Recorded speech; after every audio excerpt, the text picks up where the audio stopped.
Hi hello అందరికీ నమస్కారం. Welcome to our channel. నేను ఆదిత్య. వేణుస్వామి ఏం చేసినా, ఏం మాట్లాడినా బిహైండ్ ఖచ్చితంగా ఏదో ఒక రీజన్ ఉండే ఉంటుందని చాలామంది నెటిజన్లు మాట్లాడుకుంటూ ఉంటారు. ఇక నాగ చైతన్య, శోభిత నిశ్చితార్థం తర్వాత వాళ్ళ జాతకాలకు సంబంధించినటువంటి ఆయన మాట్లాడిన మాటలకి ఎంత రచ్చ జరిగిందో మనం చూసాం. ఇప్పుడు ఆ రచ్చని కవర్ చేసుకోవడం కోసం అనూహ్యంగా సమంతాని తెర మీదకి తీసుకొచ్చి సమంతకి సారీ చెప్పడం జరిగింది. ఈ సారీ వెనకాల ఖచ్చితంగా అటు సమంత ఫ్యాన్స్కి కానీ ఇటు చైతన్య ఫ్యాన్స్కి మధ్య ఒక వారు పెట్టే ఉద్దేశంతోనే వేణుస్వామి ఈ సారీ చెప్పాడని కొంతమంది నెటిజన్లు మాట్లాడుకుంటూ ఉన్నారు. సో మరి నిజంగా వేణుస్వామి అదే ఉద్దేశంతో చెప్పారా, లేకపోతే మరే ఉద్దేశం అయి ఉండొచ్చో తెలుసుకునే ప్రయత్నం చేద్దాం. సో ప్రస్తుతానికి మనతో పాటు స్టూడియోలో ఉన్నారు ప్రముఖ సినీ క్రిటిక్ యజ్ఞమూర్తి గారు. సో సార్ని అడిగి తెలుసుకుందాం. సార్ నమస్కారం. సార్ నమస్తే ఆదిత్య. అంటే జనరల్ మనం మాట్లాడుకుంటే వేణుస్వామి ఏం చేసినా చినికి చినికి గాలివానై చాపంతై ఊరంతా వద్దంటారు కదా. సో ఆ కోణంలో చూసుకుంటే అనూహ్యంగా వాళ్ళ నిశ్చితార్థం తర్వాత ఆయన చేసిన వ్యాఖ్యలు రచ్చ అవుతున్న క్రమంలోనే అసలు సంబంధం లేని సమంతాన్ని తెర మీదకి తీసుకొచ్చి ఆవిడికి సారీ చెప్పడం ఏంటి సార్? ఇప్పుడు ఒక రకంగా చెప్పాలంటే ఒక ఫ్రస్ట్రేషన్ అంటారు కదా, ఫ్రస్ట్రేషన్లో ఉన్నప్పుడు మనిషి రకరకాలుగా ఆలోచనలు పోతాయి. తనను తాను సమర్థించుకోవడం కోసం ఇంకొక ఏదో ఒక దాన్ని తెర మీదకి తీసుకొచ్చి టాపిక్ని డైవర్ట్ చేయాలని చెప్పేసి చూస్తారు. సో అది ప్రస్తుతం ఆయన చేస్తున్న పని అదే. ఎందుకంటే ఆయన ఇట్లా నాగ చైతన్య, శోభిత నిశ్చితార్థానికి సంబంధించి ఆయన పెట్టినటువంటి ఏదైతే వాళ్ళ జాతకం గురించి చెప్పాడో, 3 ఏళ్ల తర్వాత వాళ్ళు 3 ఏళ్ల కంటే కలిసి కాపురం చేయలేరు, తర్వాత ఒక స్త్రీ కారణంగా విడిపోయే అవకాశాలు ఉన్నాయని ఏదైతే చెప్పాడో అది చాలామందిని హర్ట్ చేసింది. అందులో భాగంగా జర్నలిస్టులు, సో తెలుగు సినిమా జర్నలిస్టులు, ఆ యూనియన్ వాళ్ళు TFJA Telugu film journalist association, అలాగే Telugu film digital media association వీళ్ళు వెళ్ళి పోలీసులకి అట్లాగే తెలంగాణ మహిళా కమిషన్కి వాళ్ళు కంప్లైంట్ చేశారు. సో అతని మీద చర్యలు తీసుకోవాలి, ఇటువంటి జ్యోతిష్యం పేరున ఒక ఇబ్బందికరమైనటువంటి వాతావరణాన్ని అతను సృష్టించాడనేది చెప్పారు. సో ఒకరి వ్యక్తిగత జీవితంలోకి వెళ్ళి తొంగి చూసి దాని గురించి ఒక తప్పుగా మాట్లాడటం, వాళ్ళు కలిసి కాపురం చేయలే ముందుగానే, అంటే వాళ్ళు ఏదో ప్రేమించుకున్నారు, ప్రేమలో పడ్డారు, వాళ్ళ జీవితాన్ని వాళ్ళు జీవించాలనుకుంటున్నారు, ఒక జీవితాన్ని ప్రారంభించాలనుకుంటున్నారు. అలాంటి వాళ్ళని నువ్వు నీ మాటల ద్వారా నువ్వు హర్ట్ చేసావు అనేది 100% నిజం. అది దానికి ఆయన ఏమైనా సమర్థించుకోనివ్వండి. తర్వాత ఆయన భార్య చేసినటువంటి ఒక వీడియో, ఆమె ఏం చేసిందంటే ఆయన ఏదైతే జ్యోతిష్యం చెప్పాడో దానికి సినిమా రివ్యూర్స్కి లింక్ కలిపి రివ్యూల్ని వాళ్ళ మీద ఎవరైతే రివ్యూలు చెప్తున్నారో వాళ్ళ మీద చర్యలు తీసుకోవాలి కదా అన్నట్టు. రివ్యూల మీద చర్యలు తీసుకోవటం ఏంటి? వ్యక్తిగత విషయం.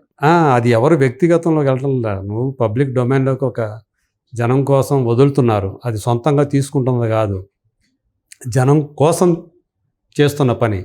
పెళ్ళి అనేది జనం కోసం కాదుగా, మిగతా జనం కోసం కాదుగా పెళ్లి చేసుకునేది, వాళ్ళు వాళ్ళ కోసం చేసుకునేది.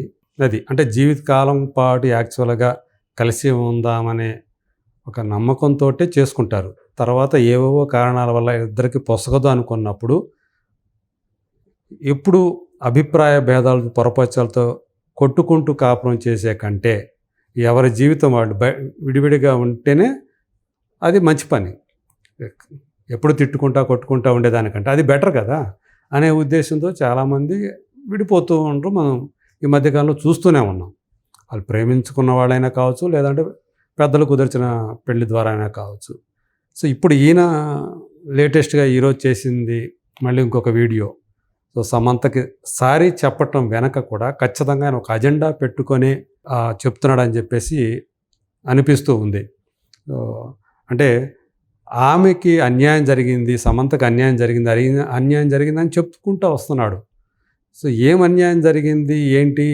వైవాహిక బంధం ముగిసిపోయింది. సో అక్కడ ఇద్దరూ కూడా ఎవరు లాభపడ్డారు, ఎవరు నష్టపడ్డారు అనేది మనకు తెలియదు. ఆయనకి ఏమన్నా అంతగా తెలుసో మనకు తెలియదు. ఒకవేళ సమంత గారికి సంబంధించిన ఆంతరికులు ఎవరైనా సరే ఆయనకి చెప్పారో మనకైతే తెలియదు. కానీ బట్ ఆయన నొక్కి వక్కాణిస్తున్నాడు సమంతకి అన్యాయం జరిగిందని.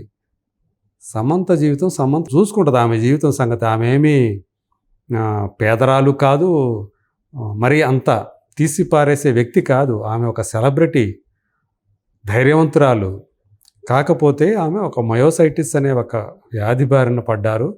దానివల్ల ఆమె చాలా ఇబ్బందులు గురయ్యారు. కెరీర్ పరంగా కూడా ఆమె 1 సంవత్సరం పాటు పూర్తిగా రెస్ట్ తీసుకోవాల్సి వచ్చింది ఆమె.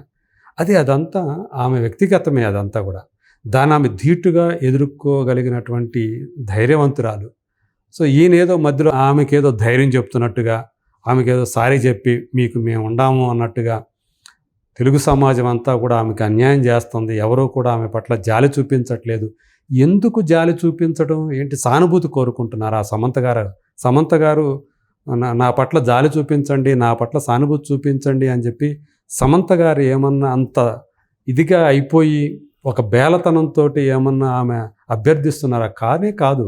ఒక కరేజియస్ ఉమెన్గానే నేను చూస్తున్నాను. చాలామంది అదే చూస్తున్నారు. ఆమె నిలబడ్డారు తన జీవితంలో ఎవరి వల్లనే కానండి. ఒకవేళ ఆమెకి ఎవరైనా తోడుండారా లేదా అనేది మనకు అయితే తెలియదు కానీ, బట్ ఆమె దాన్ని ధైర్యంగానే ఎదుర్కొన్నారని నేను అనుకుంటున్నాను. ఆమెకు ఎదురైనటువంటి అది ఎవరికైనా కష్టకాలమే. అది కేవలం ఒక సమంతకే కష్టకాలం కాదు, అట్లాగే ఒక నాగ చైతన్యకే కష్టకాలం కాదు. ఇద్దరికీ ఆ మాటకు వస్తే 2 కుటుంబాల వాళ్ళకు కూడా. సో అది కొంచెం ఇబ్బందికరమైనటువంటి ఒక విషయం అది. సో ఆ టైం అది. సో దాన్ని వాళ్ళిద్దరూ బయటపడ్డారు. సో ఈరోజు నాగ చైతన్య తన జీవితంలో ఇంకొక భాగస్వామి ఎంచుకోవడానికి రెడీ అవుతున్నారు. సో అట్లా రేపు సమంత కూడా అదే కావచ్చు. ఆల్రెడీ ఇప్పటికే ఆమె ఇంకొకరితో ఆల్రెడీ ప్రేమలో ఉందని కూడా ముంబై టాబ్లెట్స్ ఏవైతే ఒక వార్త ప్రచురించారో అందులో నిజం ఉండొచ్చు, లేకపోవచ్చు, అది పక్కన పెడితే ఇప్పుడు ఈయన చేసింది అయితే ఖచ్చితంగా ఇలా చెప్పడం వల్ల, సమంతకి సారీ చెప్పడం వల్ల నాగ చైతన్య అభిమానులకి సమంత అభిమానులకి మధ్య ఇప్పుడు ఈ గొడవలు కొంతకాలం మధ్యలో అప్పుడు నడిచినాయి. 1 వారం నడిచింది. అది సమసిపోయింది. ఇప్పుడు ఈయన దాన్ని తిరిగి తోడే ప్రయత్నంలో ఉన్నట్లుగా మనకు అనిపిస్తూ ఉంది ఆయన చెప్పిన మాటలు. సో ఆమెకి అన్యాయం జరిగిపోయింది. తెలుగు మీడియా, తెలుగు సమాజం అంతా కూడా ఆమెకి ఎగనెస్ట్గా ఉన్నారు అన్నట్లుగా ఆయన ప్రొజెక్ట్ చేస్తున్నాడు విషయాన్ని.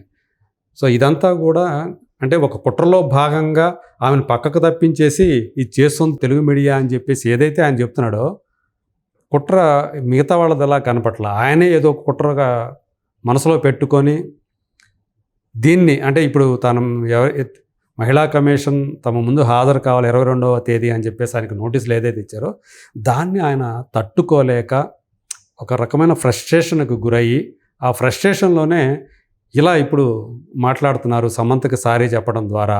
అలాగే తమిళ కన్నడ మీడియాని ఆయన చాలా మెచ్చుకుంటూ తెలుగు మీడియాని ఆయన ఒక నింద వేస్తున్నారు ఆయన.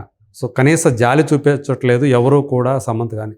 ఆమె కోరుకోవటం లేదు, ఆమె జాలి కోరుకోవటం లేదు, ఒకరి సానుభూతి కోరుకోవటం లేదు అనే విషయాన్ని మొట్టమొదట ఆయన తెలుసుకోవాలి. ఆమెకి అవసరం లేదు, ఆమె ధైర్యంగానే ఉంది. ఏదైతే తన జీవితంలో ఒక కష్టకాలం వచ్చిందో దాన్ని ఎదుర్కోగల శక్తి ఆమెకు ఉంది. ఆమెకు ఆ స్నేహితులు ఉన్నారు. సో ఆమెకు ఒక కుటుంబం ఉంది, ఆమె ఆ శ్రేయోభిలాషులు ఉన్నారు. ఆమె గురించి ఈయన దిగులు పడాల్సిన పని లేదు, ఈయన సానుభూతి చూపించాల్సిన పని లేదు. సో నీకే ఏదో అంటే ఇరువురి ఫ్యాన్స్ మధ్య, సమంత ఫ్యాన్స్కి నాగ చైతన్య ఫ్యాన్స్కి మధ్య మళ్ళీ అగ్గి రాజేసి వాళ్ళు సోషల్ మీడియాలో కొట్టుకోవడానికి, రచ్చ చేసుకోవడానికి మీరు ప్రయత్నం చేస్తున్నట్లుగా ఉంది. ఇప్పుడు ఇదంతా కూడా ఇప్పుడు తీసుకొచ్చినటువంటి వీడియో ఏదైతే ఉందో దాని ద్వారా నేను అనుకుంటున్నాను. Thank you sir. Thank you.